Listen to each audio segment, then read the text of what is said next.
പ്രണയിനി അധ്യായം 4 അവസാന ഭാഗം.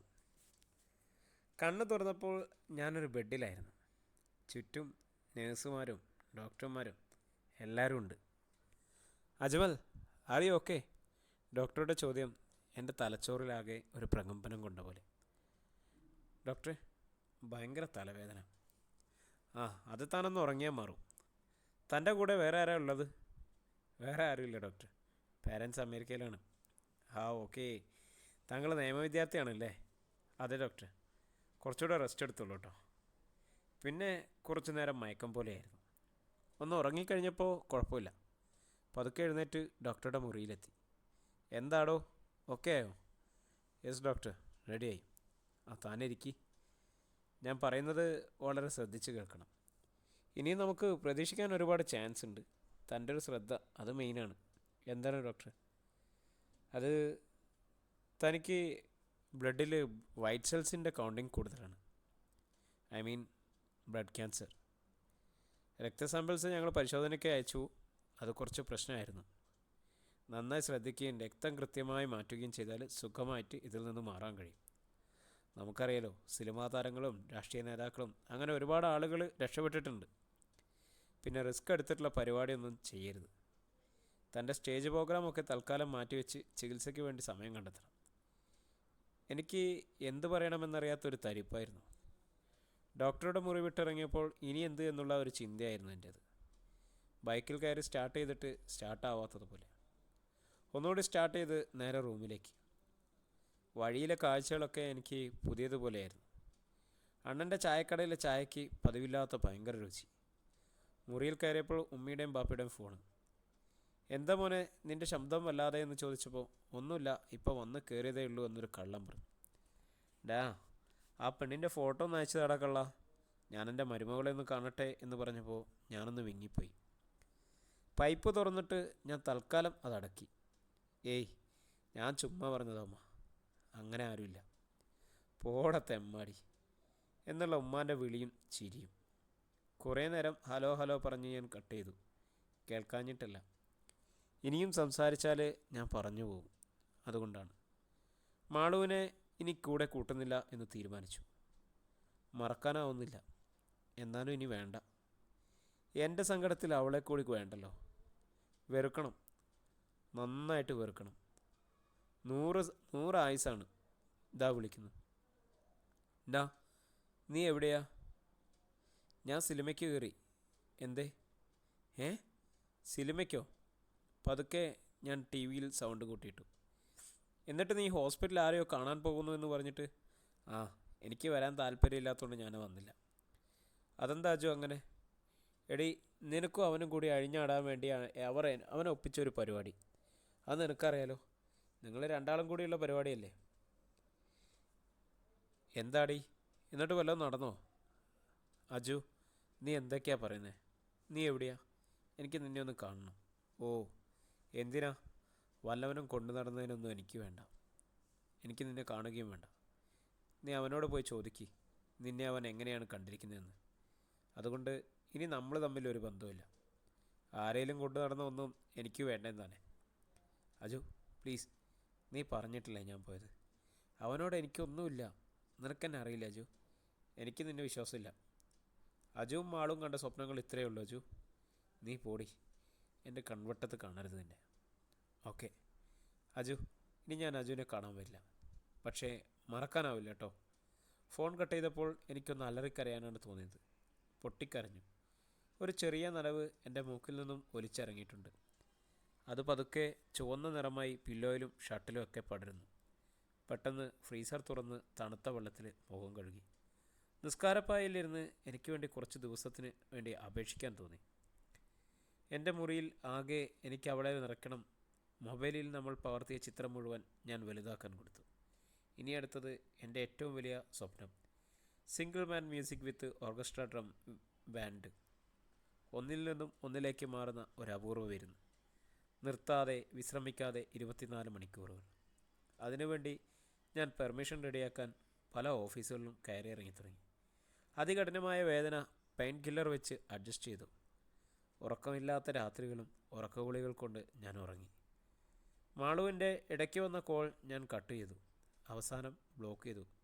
അവൾക്കെന്നെ കാണാനുള്ള അവസരവും ഞാൻ കൊടുത്തില്ല. അവൾ ആകെ വിഷമാവസ്ഥയിലാണെന്ന് അവളുടെ കൂട്ടുകാരെ വിളിച്ചു പറഞ്ഞു. എങ്കിലും ഞാൻ അവരോടൊക്കെ ദേഷ്യപ്പെട്ടു പിണക്കി. പാവമാണ് അവൾ. എൻ്റെ യാത്രയ്ക്ക് മുൻപ് അവൾ അറിഞ്ഞാൽ പിന്നീട് ഒരിക്കലും വിട്ടുപോയി എന്ന് വരില്ല. എനിക്കറിയാം എൻ്റെ മാളുവിനെ. റൂമിൽ മുഴുവൻ ഞങ്ങളുടെ ചിത്രങ്ങൾ, ഞാനും അവളും ഒന്നിച്ചുള്ള ചിത്രങ്ങൾ. എൻ്റെ മാത്രം മാളു. ബാപ്പിയും ഉമ്മയും ഇവരെ ഒന്നും സ്നേഹിച്ച് കൊതി തീർന്നിട്ടില്ല. ഇടയ്ക്ക് എല്ല് പൊടിയുന്ന പോലെ വേദനയായിരുന്നു. വേദനയ്ക്കുള്ള ഗുളിക കഴിച്ച് ഞാനൊന്ന് കിടന്നു. മാളു കിരണിനെ വിളിച്ചു വരുത്തി. കിരൺ, ഞാനൊരു കാര്യം ചോദിക്കട്ടെ? താൻ കാരണം അജു ഇപ്പം എന്നോട് മിണ്ടുന്ന പോലുമില്ല. നിനക്ക് എന്നോട് എന്താണുള്ളതെന്ന് അജുവിനോട് പറയാമോ? ഫ്രണ്ട്ഷിപ്പ് മാത്രമേ ഉള്ളൂ എന്ന്? മാളു, നമ്മൾ തമ്മിൽ കൂട്ടുകാർ മാത്രമാണോ? ഞാൻ നിന്നെ ഇത്രയേറെ സ്നേഹിച്ചിട്ടും നീ എന്നെ അങ്ങനെ തന്നെയാണോ കരുതിയിരിക്കുന്നത്? കിരണേ, നീ എന്തൊക്കെയാണ് പറയുന്നത്? ഞാൻ നിന്നെ അങ്ങനെ കണ്ടിട്ടില്ലല്ലോ. പ്ലീസ് നീ തന്നെ ഒന്ന് പറയൂ അവനോട്. മാളു, ഞാൻ നിനക്കായി കണ്ട സ്വപ്നങ്ങളൊക്കെ, നിന്നെ ഇത്രയും നാൾ സ്നേഹിച്ചതും ഒക്കെ വെറുതെയാണ് എന്നാണോ നീ പറയുന്നത്? ദേ, പൊട്ടത്തരം എന്ന് വിളമ്പിയാലുണ്ടല്ലോ കിരണേ, നീ വണ്ടി എടുക്ക്. അവൻ 24 മണിക്കൂർ നീളുന്ന ഏതോ ഒരു പ്രോഗ്രാം ചെയ്യുന്നുണ്ട്. നമ്മുടെ സ്റ്റുഡിയോയിൽ അവിടെ പ്രാക്ടീസ് ഉണ്ടെന്നാണ് പിള്ളേർ പറഞ്ഞത്. അങ്ങോട്ട് പോകണം. കിരൺ വണ്ടി എടുത്തു. അവൻ്റെ കൂടെ അവളും കയറി. കുറച്ച് ആളുകൾ, മീഡിയ, എല്ലാവരും അവിടെ അജ്മലിൻ്റെ കൂടെയുണ്ട്.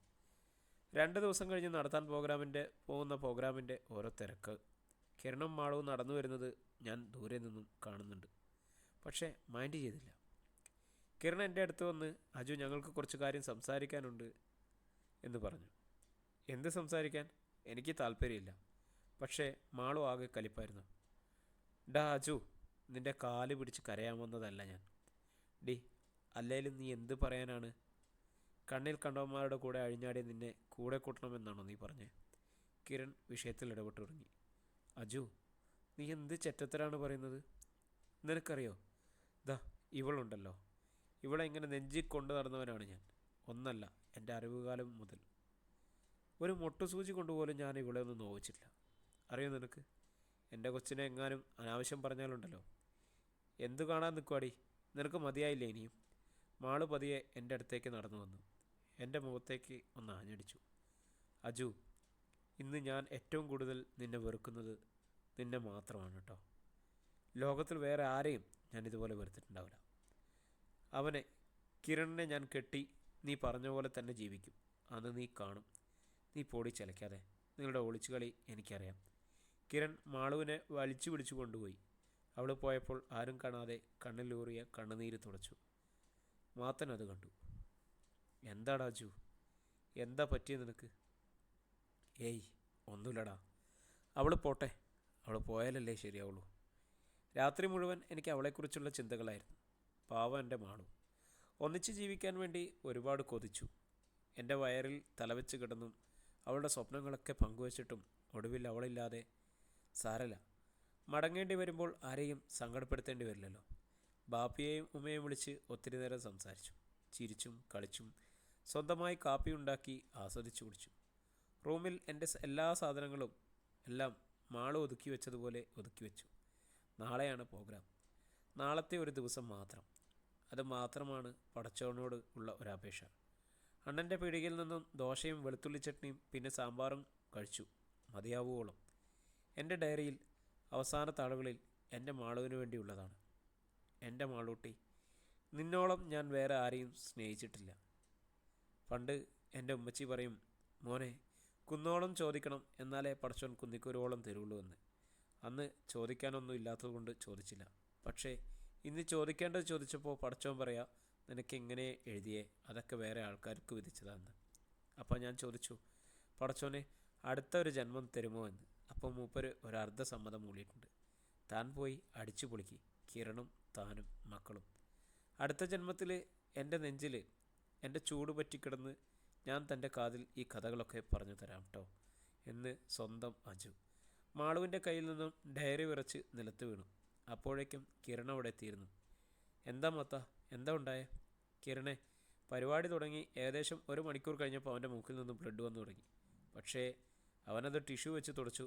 പിന്നെ പ്രശ്നമൊന്നും ഇല്ലാതെ പോവുകയായിരുന്നു. പിന്നെ ഒരു 10 മണിക്കൂർ കഴിഞ്ഞപ്പോൾ പതിയെ പുറക്കോട്ട് പറഞ്ഞു. പിന്നെ ഒരു അനക്കമില്ലായിരുന്നു. കിരൺ, അവൻ നമ്മളെ പറ്റിച്ചതാ കണ്ടോ എന്ന് പറഞ്ഞ് മാളു പൊട്ടിക്കരഞ്ഞു. കിരൺ അവളെ ചേർത്ത് പിടിച്ചു. അകത്തു നിന്നും ഡോക്ടർ പുറത്തേക്ക് വന്നു.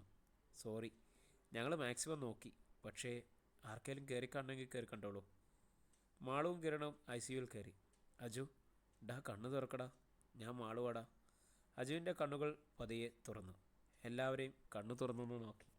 കിരണിൻ്റെ കയ്യിൽ മാളുവിൻ്റെ കൈ ചേർത്ത് വെച്ചു. പാവമാണ്, നോക്കിക്കണം. നിവൃത്തിയില്ലാത്തതുകൊണ്ട് ഇട്ടിട്ട് പോകുന്നതാണ്. അവിടെ ആകെ ഒരു ഇലക്ട്രിക്കൽ സൗണ്ട് മുഴങ്ങി. അജുവിൻ്റെ കണ്ണുകൾ പുറത്തേക്ക് തുറിച്ചു വരുന്നത് പോലെ. തളർന്നു വീഴാൻ പോയ മാളുവിനെ കിരൺ താങ്ങിപ്പിടിച്ചു. റൂമിൽ നിന്നും വെള്ള തുണിയും പൊതിഞ്ഞ അജുവിൻ്റെ ബോഡി പുറത്തേക്ക് വന്നു.